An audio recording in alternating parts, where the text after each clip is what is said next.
మన ప్రభువైన యేసు క్రీస్తు నామములో పెనుయేలు ప్రేయర్ మినిస్ట్రీ సంఘ కాపరిగా ఈ ఉదయకాల ధ్యానాంశాలు వినుచున్న మీ అందరికీ విశేషముగా మన ఛానల్ ను సబ్స్క్రైబ్ చేసుకున్న వారందరికీ, నా తోటి దైవజనులందరికీ, పెనుయేలు కుటుంబ సభ్యులందరికీ క్రిస్మస్ శుభాలను తెలియచేస్తున్న దేవుడు గడిచిన కాలమంతా తన బలిష్టమైన రెక్కల చాటున మనందరినీ ఆయనే కాపాడి సంరక్షించి సజీవులుగా మరొక క్రిస్మస్ లోనికి ఆయన మనలను ప్రవేశింపచేసినందుకై దేవునికి కృతజ్ఞతాస్తుతులు చెల్లి. దేవుడు మీ జీవితాలలో ఉన్నతమైన కార్యాలను దేవుడు జరిగించి రక్షణ, స్వస్థత, ఆశీర్వాదాన్ని ప్రభు మీకు కలగచేయాలని మానక మీ అందరి క్షేమము కొరకు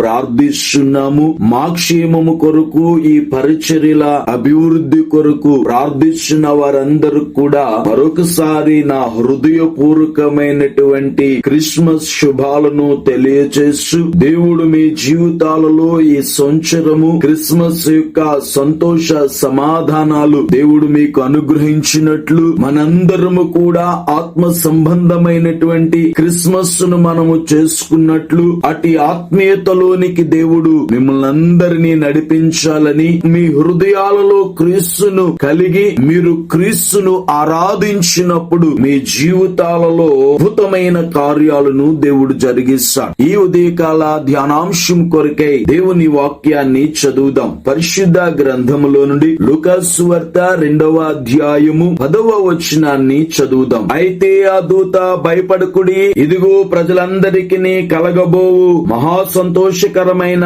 సువర్తమానము నేను మీకు తెలియచేయుచున్నాను. యేసు క్రీస్తు ప్రభుల వారు 2022 సంవత్సరాల క్రితం ఆయన ఈ లోకానికి శస్య శరీరుడిగా ఆయన నరవతారుగా వచ్చారు. ఆయన జన్మించినటువంటి ఆ రోజును మనము క్రిస్మస్ పండుగగా దేవునిని ఆరాధిస్తూ ఉన్నాం. యేసు క్రీస్తు ప్రభుల వారు ఈ లోకానికి ఆయన వచ్చినప్పుడు దేవుని దూత ద్వారా దేవుడు తెలియచేసిన శుభవర్తమానము ఏంటి అని గనక మనము ఆలోచన చేసినట్లయితే, ఇదిగో ప్రజలందరికీ కలగబోవు మహా సంతోషకరమైన సువర్తమానము నేను మీకు తెలియచేయుచున్నా. దేవుని యొక్క లేఖనము తెలియచేస్తున్నట్లుగా ప్రజలందరికీ కలగబోవు మహా సంతోషకరం. ఏ శుభకార్యమైనా, ఏ శుభవచనమైనా అది కొంతమందికే సంతోషాన్ని ఇస్తుంది, కొంతమందికి ఆనందాన్ని ఇస్తుంది. కానీ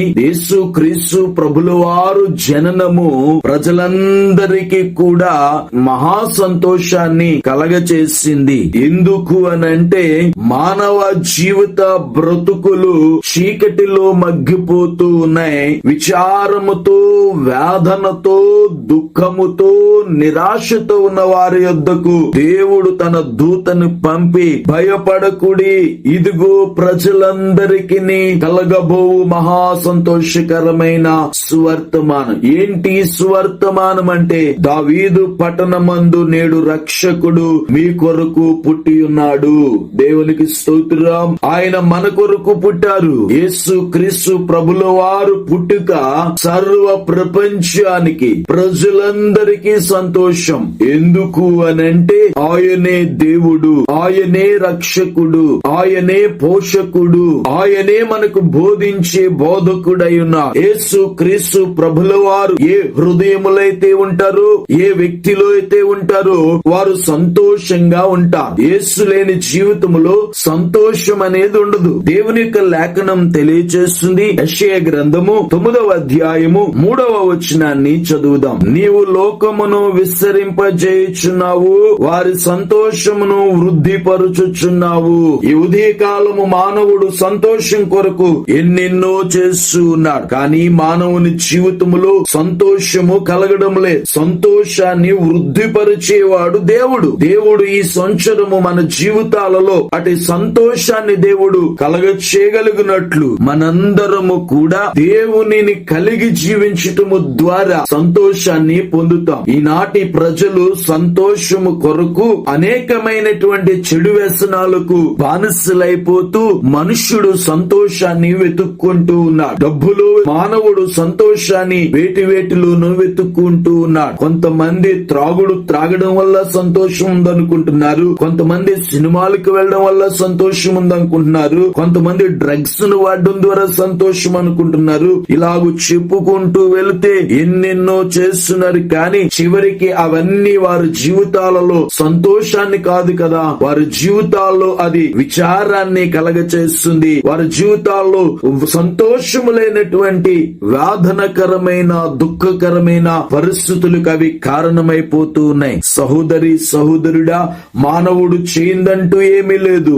సంతోషంగా ఉండడం కొరకు, ఆనందంగా ఉండడం కొరకు యాగాలు చేస్తున్నారు, యజ్ఞాలు చేస్తున్నారు, వ్రతాలు చేస్తున్నారు, ఎన్నెన్నో చేస్తున్నారు. కానీ వేటి ద్వారా మానవునికి సంతోష సమాధానాలు కలగడం లేదు. ఎన్ని చేసినా మానవ జీవితములో ఉన్నటువంటి ఆ అశాంతి, మానవ జీవితంలో ఉన్నటువంటి ఆ నిరాశ, మానవ జీవితంలో ఉన్నటువంటి ఆ పరిస్థితులన్నిటిలో నుండి మానవ జీవితంలో సంతోషం అనేది కలగడం లేదు. ఈ దినాలలో అనేక మంది వ్యసనాలకు బానిసలై తమ ప్రాణాలను తీసుకుంటూ ఉన్నారు, ఆత్మహత్యలు చేసుకుంటూ ఉన్నారు, దుర్భరమైన స్థితిని జీవిస్తూ ఉన్నారు. ఈ రోజు దేవుని యొక్క లేఖనం తెలియచేస్తుంది. ఒకవేళ ఈ మాటలు వింటున్నప్పుడు సహోదరి సహోదరుడా, విచారంతో ఉన్నవా, దుఃఖముతో ఉన్నవా, ఏ పరిస్థితుల్లో నీవు ఉన్నా, దేవుడు మీ జీవితాలలో ఈ శుభవర్తమానము ద్వారా దేవుడు మీకు సంతోషాన్ని కలగ చేయబోతూ ఉన్నాడు. దేవుని యందు విశ్వాసం ఉంచండి, ప్రభు నమ్ముకొనండి. ప్రభు ఇచ్చే సంతోష సమాధానాలను మీరు పొందాలని, అటు ఉన్నతమైన సంతోషాన్ని దేవుడు మీ జీవితాల్లో కలగ చేయగలిగినట్లు ఇప్పుడే ప్రభువుని సొంత రక్షకునిగా అంగీకరించండి. ప్రభు యందు విశ్వాసం ఉంచండి. దేవుడిచ్చే సంతోషాన్ని మీరు మీ కుటుంబాలు అనుభవించుదురుగాక. ఆమేన్. ప్రార్థన చేసుకుందాం. ప్రార్థనలో ఏకీభవిందాం. మమ్మల్ని మిక్కిలిగా ప్రేమించుచున్న మా ప్రియ పరలోకపు తండ్రి, ఈ ఉదయకాల ధ్యానాంశాలు వినుచున్న బిడ్డలందరినీ దీవించండి, ఆశీర్వదించండి, బలపరచండి. వారి జీవితాలలో మీ నూతనమైన కార్యాలను మీరు జరిగించమని ప్రార్థన చేస్తున్నాను. వారి జీవితాల్లో ఉన్నటువంటి ఆ విచారము, దుఃఖము, చీకటి, వేదనను మీరు తొలగించి వారిలో సంతోషాన్ని కలగచేయండి. ఏ విషయాల్లో వారు భయపడుతున్నారో, దిగులు చెందుతున్నారో, ఈ ఉదయకాలము ఈ శుభవర్తమానము వారి జీవితాలకు మేలు కలుగునట్లు, రక్షణ కలుగునట్లు మీరే సహాయము చేసి ఈ బంధకాల నుండి విడిపించి వారి జీవితాల్లో సుఖ సంతోషాలను మీరే కలగచేసి ఆ నిత్య జీవము చేరు వరకు మీరు తోడుగా ఉండి నడిపించమని యేసు నామములో ఈ మనవులు అడుగుచున్నాను పరమ తండ్రి. ఆమేన్.